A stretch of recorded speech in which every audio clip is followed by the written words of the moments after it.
Well, good morning. It's kind of an overcast day in Defiance today, but it's supposed to be on the warmer side, close to 60 degrees. I'm looking forward to that, maybe getting outside and doing some work in the yard. Today's Still Speaking Daily Devotional is entitled A Good Cry, and it's written by Martha Spong. And it's based on Psalm 116, verse 3, Common English Bible.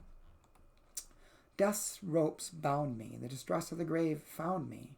I came face to face with trouble and grief. And Martha writes, in an effort to cope under our state's stay-at-home order, everyone at my house employed self-organizing strategies. Mine included a day of baking 3 kinds of bread and knitting a shawl in cheerful colors. My wife started teaching our 15-year-old son to drive in the parking lot of the church she serves across the street from our house. That child researched moving my online files between formats, and his older sister kept our kitchen clean and orderly. Our shared Google Calendar showed our online meetings and classes, as well as our schedule for choosing evening activities organized by our son, and a weekly family meeting called by me to check in on how we're all doing. It was the calendar that got to me. My wife deletes previously scheduled activities 1 week at a time, which worked well until I looked ahead to the next week and couldn't find my schedule due to the overlap of real events, canceled events, and a misscheduled Zoom meeting. For days, I had limited the growing pandemic to a closely guarded compartment in my own brain. Looking at what would have been, I came face to face with trouble and grief, and tears flowed.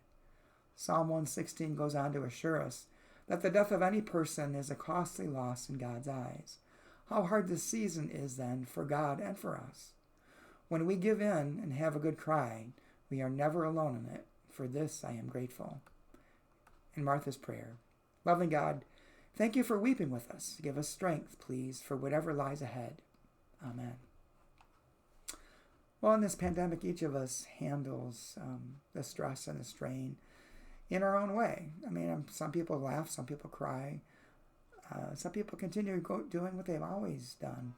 I had someone comment to me the other day that really for them this seems no different than what they've done in the past, in that they've been retired for quite a while, and most days are spent at home together with their family. And so it's really not that much different. The one thing they said they did miss was meeting frequently with their grandchildren. So that brought some sadness to their lives. But each of us handles this in our own way. And if you need to cry, cry. If you need to laugh, laugh.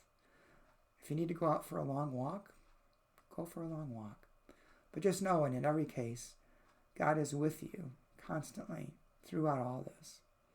And we will come out on the other side of this, changed perhaps, different people, because we've experienced new things. But we'll get there, and we'll get there together and with God. Talk to you soon.